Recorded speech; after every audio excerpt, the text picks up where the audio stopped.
मधुर और आप देख रहे हैं अपना कानपुर। आज हम बात करेंगे कानपुर की ऐसी खबर जो सुर्खियों में।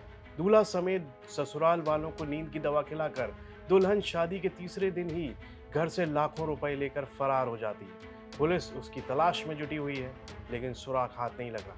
कानपुर में एक व्यापारी ने बड़े उत्साह से अपने बेटे की शादी की।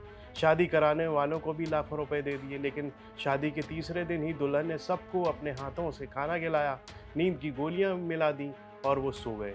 रात में घर से लाखों के रुपए जेवरात लेकर वो दुल्हन गायब हो जाती है। दूल्हा ससुराल वाले सुबह उठकर देखते हैं तो घर से जेवर और पैसे गायब थे। महेश गुप्ता ने अपने बेटे रमन की शादी 27 अगस्त को आजमगढ़ के जोकाहार गांव की रहने वाली लड़की से की थी। 27 अगस्त को अपने परिवार के साथ में वो शादी करने के लिए गांव पहुंचे थे। 28 अगस्त को शादी होगी और उसके बाद में बहू को विदा कर कानपुर ले आए। महेश गुप्ता का आरोप है कि उनके बेटे की बहुत दिन से शादी नहीं हो रही थी, तो उन्होंने इसके लिए कई लोगों से कहा। आखिर 3 लोगों ने उसकी बेटी की शादी आजमगढ़ में करने की बात की। फिर शर्त लगाई कि उनमें से 11 हम लोग रखेंगे और कुछ ऐसी प्लानिंग हुई थी कि 11 लाख रुपए आपस में बाँट लेंगे। फिर वो विल्होर आ गए। पहले दिन सब ठीक रहा, दूसरे दिन भी ठीक रहा, फिर बहू आ गई थी। इसलिए सब लोग खुश थे, लेकिन 31 अगस्त की सुबह जब घर के लोग सोकर उठे तो उनका सर चकरा गया। देखा कि बहू गायब थी, अलमारी खुली थी, तिजोरी में रखे लगभग 3 लाख रुपए और जेवर सब गायब थे। बहू अपने कपड़ों के साथ-साथ घर में रखा पैसा और जेवर लेकर गायब हो गई थी। आस-पास ढूँढा, कुछ पता नहीं चला। जो समझते देर नहीं लगी कि दुल्हन ने उन लोगों को खाने में कुछ खिलाकर गहरी नींद में सुला दिया था। शादी के नाम पर दुल्हन शादी के तीसरे दिन ही घर से गायब हो गई थी। महेश गुप्ता का ये भी कहना है कि बहू अकेली नहीं गई होगी, इसमें ज़रूर उसके भगाने में कई और लोग भी शामिल रहे होंगे, क्योंकि रात को वो निकली, बाहर लोग रहे होंगे। उन्होंने कई ऐसी बातें बताई हैं और इसकी शिकायत उन्होंने पुलिस में की है। तो पुलिस का भी यही कहना है कि वो इस मामले की जांच कर रही है और जिन लोगों ने शादी कराई थी उनके बारे में पता करके उनको बुलाया जा रहा है। पूरे मामले की जांच के बाद कार्रवाई की जाएगी और पुलिस ने एक टीम आजमगढ़ भी भेजा है।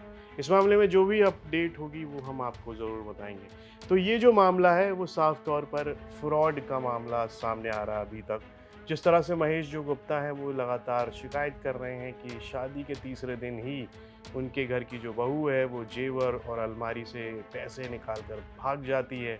वो ये भी कहते हुए दिख रहे हैं कि उनके बेटे की काफ़ी समय से शादी नहीं हो रही थी, तो अचानक से कुछ लोग आते हैं और ऑफ़र रखते हैं कि अब उनके बेटे की शादी हो जाएगी। वो लोग आज़मगढ़ के एक परिवार के बारे में बताते हैं। वहाँ से उनकी शादी उनके बेटे की शादी उस लड़की से होती है और ये तस्वीर देखिए कितने मासूम लग रही है वो लड़की इन तस्वीरों में।